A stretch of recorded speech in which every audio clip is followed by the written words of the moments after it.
അതിന്റെ അർത്ഥം. അതുകൊണ്ട് പറയേണ്ട സ്ഥലത്ത് പറയണം, പറയാൻ പാടില്ലാത്ത സ്ഥലങ്ങളിൽ പറയരുത്. അത് പറയുന്നതിലൂടെ പടച്ച റബ്ബ് നമുക്ക് തരുന്ന പ്രതിഫലം എന്താണ്? ഒരു ഇൻഷാ അല്ലാഹ് പറഞ്ഞാൽ ആ ഇൻഷാ അല്ലാഹ് എന്ന് പറയുന്നത് കൊണ്ടുള്ള നേട്ടം എന്താ? ഇൻഷാ അല്ലാഹ്. ഇതൊക്കെ നമ്മളിപ്പോ മാഷാ അല്ലാഹ് എല്ലാരും പറയൂലേ? ഇൻഷാ അല്ലാഹ്, മാഷാ അല്ലാഹ്, തവക്കൽതു അലല്ലാഹ്. നമ്മൾ തവക്കൽതു അലല്ലാഹുടെ ഗുണം എന്ന് പറഞ്ഞാൽ കിട്ടുന്ന പ്രതിഫലം മുമ്പത്തെ ക്ലാസ്സിൽ പഠിച്ചിട്ടുണ്ട്. അള്ളാഹു നമുക്ക് ഈമാൻ നൽകുമാറാകട്ടെ. ഇൻഷാ അല്ലാഹ് ഇന്ന് പഠിക്കാം, സമയമുണ്ടെങ്കിൽ മാഷാ അല്ലാഹും പഠിക്കാം. അള്ളാഹു ഭാഗ്യം തരുമാറാകട്ടെ. അപ്പൊ ഇങ്ങനെ ആദ്യം ഇതൊക്കെയാണ് പഠിക്കേണ്ടത്. വയലൊക്കെ നമുക്ക് പിന്നീട് ഇൻഷാ അല്ലാഹ്. അള്ളാഹു പഠിക്കാൻ ഭാഗ്യം നൽകുമാറാകട്ടെ. എന്റെ പ്രിയപ്പെട്ട സഹോദരങ്ങളെ, അള്ളാഹുവിന്റെ പരിശുദ്ധമായ ഖുർആൻ, അള്ളാഹുവിന്റെ വിശുദ്ധമായ ഖുർആൻ പറയുന്നു, ഏതൊരു കാര്യത്തെപ്പറ്റി നാളെ ഞാനത് തീർച്ചയായും ചെയ്യാം എന്ന് നീ പറഞ്ഞു പോകരുത്. ഖുർആൻ പറയുക, അള്ളാഹു പറയുകയാണ്, വലാ തഖൂലന്ന ലിശൈഇൻ ഇന്നി ഫാഇലുൻ ദാലിക ഗദാ. അള്ളാഹുവിന്റെ വിശുദ്ധമായ ഖുർആൻ പറയുന്നു, നാളെ ഞാനത് തീർച്ചയായും ചെയ്യുമെന്ന് നീ പറയാൻ പാടില്ല എന്ന് അള്ളാഹുവിന്റെ വിശുദ്ധ ഖുർആൻ. അള്ളാഹു നമുക്ക് ഈമാൻ നൽകുമാറാകട്ടെ. അള്ളാഹു നമുക്ക് ഈമാൻ നൽകുമാറാകട്ടെ. എന്ത് പറയണം? ഇൻഷാ അല്ലാഹ് എന്നുകൂടെ നീ ചേർത്തിട്ട് വേണം നീ പറയാൻ. അതില്ലാതെ നീ പറയാൻ പാടില്ല എന്ന് അള്ളാഹുവിന്റെ വിശുദ്ധ ഖുർആൻ. അള്ളാഹു നമുക്ക് ഈമാൻ നൽകുമാറാകട്ടെ. അള്ളാഹു നമുക്ക് ഈമാൻ നൽകുമാറാകട്ടെ. നമ്മൾ പറയാറില്ലേ, നാളെ ഉറപ്പായിട്ട് ഞാൻ നാളെ വരും. അങ്ങനെ പറയാൻ പാടുണ്ടോ? ഉണ്ടോ? അതാ പറഞ്ഞ ഖുർആൻ. ഉറപ്പായിട്ട് ഇൻഷാ അല്ലാഹ്, ഉറപ്പായിട്ട് ഞാൻ തരും, അല്ലെങ്കിൽ ഉറപ്പായിട്ട് ഞാൻ വരും, അല്ലെങ്കിൽ ഉറപ്പായിട്ട് ഞാൻ പോകും, അല്ലെങ്കിൽ ഞാൻ ഉറപ്പായിട്ട് ചെയ്യും. ഇങ്ങനെ പറയരുത്. ഖുർആനാ പറഞ്ഞ് നിങ്ങൾ അങ്ങനെ പറയരുത്. നിങ്ങൾ എന്തു പറയണം? ഇല്ലാ യശാ അല്ലാഹ്, അള്ളാഹു ഉദ്ദേശിച്ച് എന്ന് പറഞ്ഞാൽ ഇൻഷാ അല്ലാഹ് എന്ന് ഒന്ന് ചേർത്ത് പറയണേ എന്ന് അള്ളാഹുവിന്റെ വിശുദ്ധ ഖുർആൻ. അള്ളാഹു നമുക്ക് ഈമാൻ നൽകുമാറാകട്ടെ. അള്ളാഹു ഈമാൻ നൽകുമാറാകട്ടെ. ഇത് പറയാതെ വന്നാലുള്ള ഭവിഷ്യത്ത് എന്താ? ഇപ്പൊ പറഞ്ഞില്ലെങ്കിൽ ഇപ്പൊ എന്താ കുഴപ്പം? വല്ല കുഴപ്പമുണ്ടോ? ഇപ്പൊ ഇൻഷാ അല്ലാഹ് എന്ന് പറഞ്ഞില്ലെങ്കിൽ ഉണ്ടാകുന്ന വിഷയം എന്താ? എന്റെ പ്രിയപ്പെട്ട സഹോദരങ്ങളെ, ഒരു ചരിത്രം കാണാം. മഹാനായ നബിയുനാ റസൂലുള്ളാഹി സ്വല്ലല്ലാഹു അലൈഹി വസല്ലം.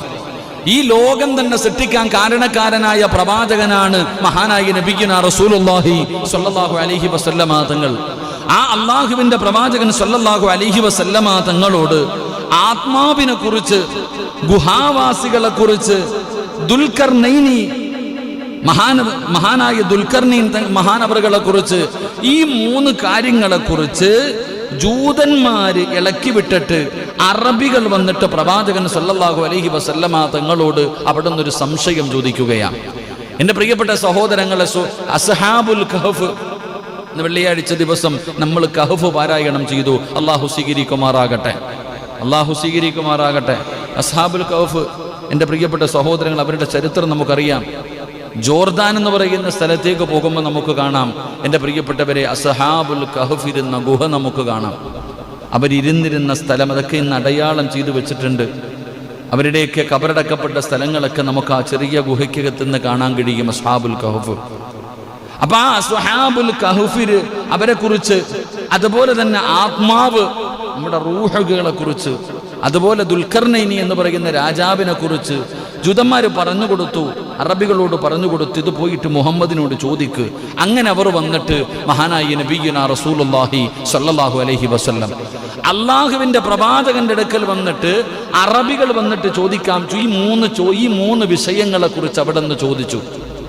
ആ ചോദിക്കുന്ന സമയത്ത് മഹാനായ നബിയുനാ റസൂലുള്ളാഹി സ്വല്ലല്ലാഹു അലൈഹി വസല്ലമ തങ്ങൾ പറഞ്ഞ മറുപടി, അള്ളാഹുവിന്റെ പ്രവാചകൻ സ്വല്ലല്ലാഹു അലൈഹി വസല്ലമ തങ്ങളോട് ഇത് ചോദിക്കുമ്പോ അള്ളാഹുവിന്റെ പ്രവാചകൻ അവിടെ പറഞ്ഞ മറുപടി എന്തെന്നറിയുമോ? ഞാൻ നാളെ പറഞ്ഞു തരാം. അള്ളാഹുവിന്റെ പ്രവാചകൻ സ്വല്ലല്ലാഹു അലൈഹി വസല്ലമ തങ്ങളോട് അസ്ഹാബുൽ കഹഫിനെ കുറിച്ച്, ആത്മാവിനെ കുറിച്ച് പടച്ചവനെ ജൂതന്മാര് പറഞ്ഞു വിട്ടത് കാരണം അറബികൾ വന്നിട്ട് മുത്തുനബിയോട് ചോദിക്കുമ്പോ റസൂലുള്ളാഹി തങ്ങൾ പറഞ്ഞു, ഞാൻ നാളെ പറയാം. അള്ളാഹുവിന്റെ പ്രവാചകന്റെ മറുപടി ഇതായിരുന്നു. പക്ഷേ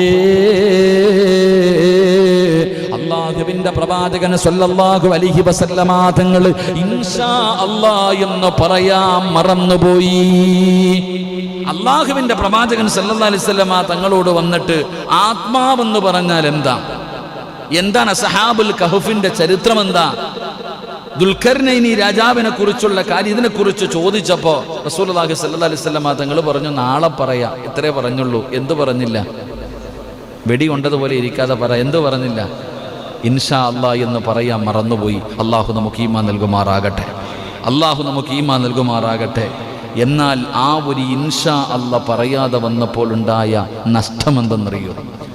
ആ ഒരു ഇൻഷാ അല്ലാഹ് നമ്മളെ പോലാണോ മഹാനായി നബിയിന റസൂലുള്ളാഹി സ്വല്ലല്ലാഹു അലൈഹി വസല്ലം? നമ്മളെ പോലല്ല. അള്ളാഹുവുമായിട്ട് അത്രയും അടുപ്പം, അള്ളാഹുവുമായിട്ട് അത്രയും ബന്ധമാണ് നബി സല്ലല്ലാഹു അലൈഹി വസല്ലമ തങ്ങൾ.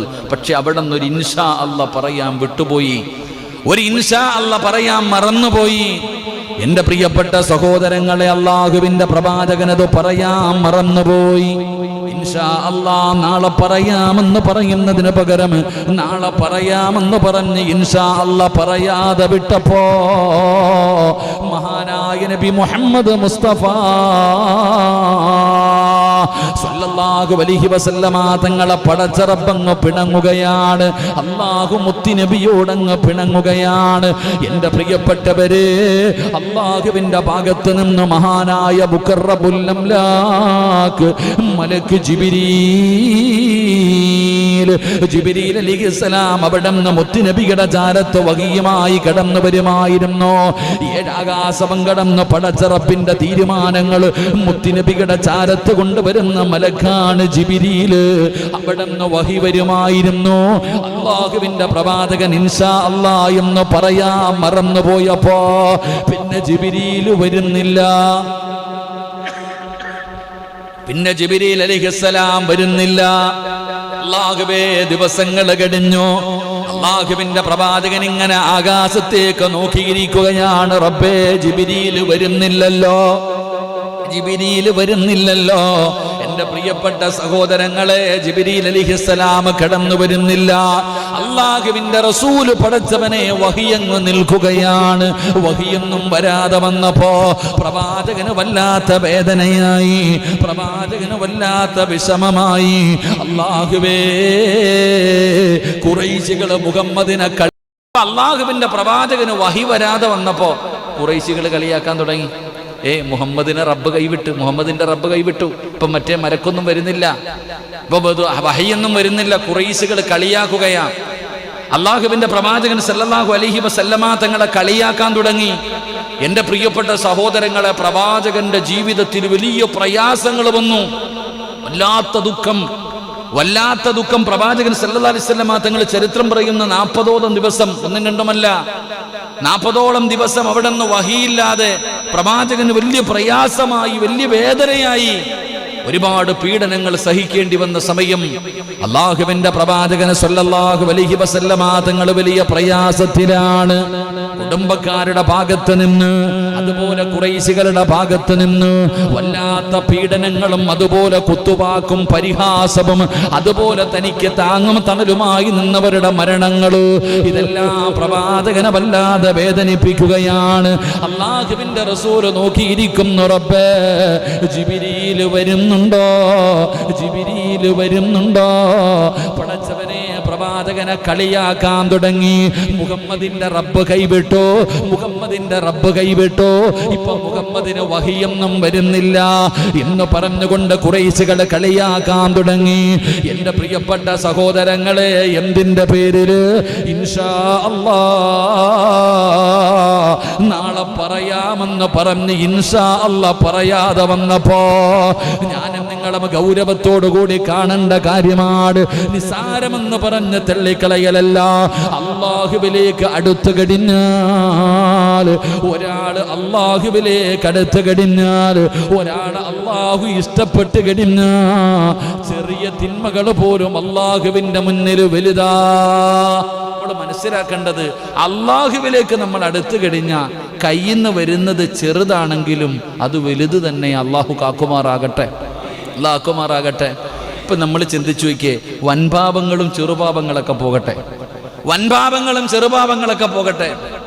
അല്ലാഹുവിലേക്ക് അടുത്ത ആൾക്കാർ ഒരു കറാഹത്ത് പോലും ചെയ്യില്ല. അതാണ് നമ്മൾ ചിന്തിക്കേണ്ടത്, ഒരു കറാഹത്ത് പോലും.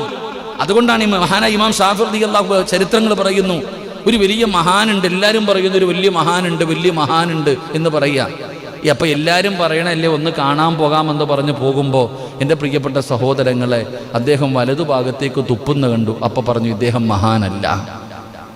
ചെയ്ത തെറ്റെന്താ? കള്ളു കുടിച്ചോ? അല്ല, വലതുഭാഗത്തേക്ക് തുപ്പാൻ പാടണ്ടോ? വലതുഭാഗത്തേക്ക് തുപ്പരുത്, ഇടതുഭാഗത്ത്. അതാ ഞാൻ പറഞ്ഞത്, കറാഹത്ത്. നമ്മുടെ പണ്ഡിതന്മാർ, നമ്മുടെ മഹത്തുക്കളായ ഗുരുനാഥന്മാർ, മുൻഗാമികൾ, അവർക്ക് കറാഹത്തെന്ന് അതുപോലെ അവർ ചിന്തിക്കും. നിസ്സാരം, നമുക്ക് പാപം വൻപാപം ചെയ്താലേ നമുക്കൊന്നും തോന്നാറില്ല. പക്ഷേ ഒരു കറാഹത്ത് പോലും ജീവിതത്തിൽ ചെയ്യാതെ സൂക്ഷ്മതയോടുകൂടി ജീവിച്ച ഒരുപാട് പണ്ഡിതന്മാരും മഹത്തുക്കളുമുണ്ട്. അള്ളാഹു നമുക്ക് ഈമാൻ നൽകുമാറാകട്ടെ. അപ്പം അള്ളാഹുവിലേക്ക് അടുത്തു കഴിഞ്ഞാൽ ചെറിയതാണെങ്കിലും എന്തെങ്കിലും സംഭവിച്ചു കഴിഞ്ഞാൽ അള്ളാഹു, അതാ ബന്ധം. നമ്മളിപ്പോൾ ഉദാഹരണം പറയുമല്ലോ, നാട്ടുകാർ പറയട്ടെ, മനുഷ്യൻ്റെ വാ കെട്ടാൻ പറ്റുമോ? കുടത്തിൻ്റെ വാ കെട്ടാനല്ലേ പറ്റൂ, പറയട്ടെ. എന്നാലും പടച്ചവനെ, കുടുംബക്കാരൻ പറയട്ടെ, കൂട്ടുകാരൻ പറയട്ടെ, എന്നാലും എൻ്റെ കൂടപ്പുറപ്പ് പറയാൻ പാടുണ്ടോ? ഒരു വല്ലാത്ത വിഷമമല്ലേ? നാട്ടുകാർ പറഞ്ഞാൽ പറയട്ടെ, കുഴപ്പമില്ല. കുടുംബക്കാർ പറഞ്ഞാൽ പോട്ടെ, എന്നാലും എൻ്റെ കൂടപ്പുറപ്പൻ, അതൊരു വേദന. അടുപ്പത്തിനനുസരിച്ച് വേദന കൂടുന്ന, അടുപ്പത്തിനനുസരിച്ച് നമ്മളോട് ഏറ്റവും കൂടുതൽ സ്നേഹബന്ധമുള്ളവർ നമുക്ക് എന്തെങ്കിലും ഒരു നിസ്സാര തെറ്റ് ചെയ്താലും വലിയ ഫീലിംഗ്, വലിയ വേദന. അതുകൊണ്ടാണ് നബി സല്ലല്ലാഹു അലൈഹി വസല്ലമ തങ്ങൾ ഒരു ഇൻഷാ അല്ലാഹ് പറയാൻ വിട്ടുപോയപ്പോൾ അള്ളാഹുവിൻ്റെ ഭാഗത്ത് നിന്നുള്ള വഹി നിലച്ചത്. അവിടെ നിന്ന് വഹി വരുന്നില്ല. എൻ്റെ പ്രിയപ്പെട്ടവരെ, അങ്ങനെ ദിവസങ്ങളോളം കഴിയുകയാണ്. അള്ളാഹുവിൻ്റെ പ്രവാചകൻ വലിയ പ്രയാസത്തിലാണ്. അപ്പോഴാണ് മുത്തുനബിയെ കളിയാക്കാൻ തുടങ്ങിയത്. അപ്പോഴാണ് മുത്തുനബി സല്ലല്ലാഹു അലൈഹി വസല്ലമ തങ്ങളെ ഖുറൈശികളെ കളിയാക്കിയത്, ഉമ്മയുടെ കുടുംബത്തിൽ നിന്ന് പീഡനങ്ങൾ അനുഭവിക്കേണ്ടി വന്നത്. അങ്ങനെ പടച്ചവനെ, പ്രവാചകനെ വിഷമിച്ച് വീടിൻ്റെ അകത്ത് ദുഃഖത്തിൽ കഴിയുമ്പോഴാണ് അതാ വരുന്ന മുഖറബുൽ അംലാക്ക് മലക്ക് ജിബ്രീൽ അലൈഹിസ്സലാം കടന്നു വരികയാണ്. അല്ലാഹുവിൻ്റെ ഭാഗത്ത് നിന്ന് വഹീമായിട്ട് കടന്നു വരികയാ. പടച്ചവനെ, 40ഓളം ദിവസങ്ങൾ കഴിഞ്ഞിട്ടാണ് ജിബ്രീൽ വരുന്നത്. നബിയേ, എന്തിനാ നബിയെ പേടിക്കുന്നത്? അല്ലാഹുവിൻ്റെ റസൂലിനെ അവിടുന്ന് സമാധാനിപ്പിക്കുകയാ. മുത്തുനബി അവിടുന്ന് സമാധാനിപ്പിക്കുകയാ. അല്ലാഹുവിൻ്റെ റസൂലിനോട് പറയുന്നു, ഇന്നാ അഅ്തൈനാകൽ കൗസർ. നബിയെ, കൗസർ എന്ന് പറയുന്ന നദിയുണ്ടല്ലോ, അങ്ങക്കുള്ളതാണ്. അവിടുന്ന് മുത്തുനബിയെ സമാധാനിപ്പിക്കുകയാണ്. വീടിൻ്റെ അകത്ത് കരന്നുകൊണ്ട് കിടക്കുന്ന പ്രവാചകന്റെ ചാരത്ത് ജിബ്രീൽ എന്ന് പറയുന്ന മലക്ക് കടന്നു വന്നിട്ട് അവിടുന്ന് പറയുന്നു, നബിയേ, യാ റസൂലല്ലാഹ്, എഴുന്നേക്ക് നബിയേ, എഴുന്നേക്ക് നബിയേ. ആരാ പറഞ്ഞത്? പടച്ചറബ് നിങ്ങളുടെ കൈവിട്ടെന്ന്. കളിയാക്കുന്നവരൊക്കെ കളിയാക്കട്ടെ. എഴുന്നേക്ക് നബിയേ, വാ നബിയേ എന്ന് പറഞ്ഞുകൊണ്ട് ഇസ്രാഉം മിഅ്റാജും എന്ന് പറയുന്ന അത്ഭുതകരമായ യാത്രയുണ്ടല്ലോ. സുബ്ഹാനല്ലദീ അസ്റാ ബിഅബ്ദിഹി ലൈലൻ മിനൽ മസ്ജിദിൽ ഹറാം. പടച്ചവനെ വിളിച്ചു കൊണ്ടുപോവുകയാണ്. ഒരു പിണക്കത്തിന് ശേഷം ഒരിണക്കമുണ്ടാവുകയാണ്. മുത്തുനബിയെ വിളിച്ചുണർത്തുന്നു. അല്ലാഹുവേ, ബൈത്തുൽ മുഖദ്ദസിലേക്ക് കടന്നു പോകുന്നു.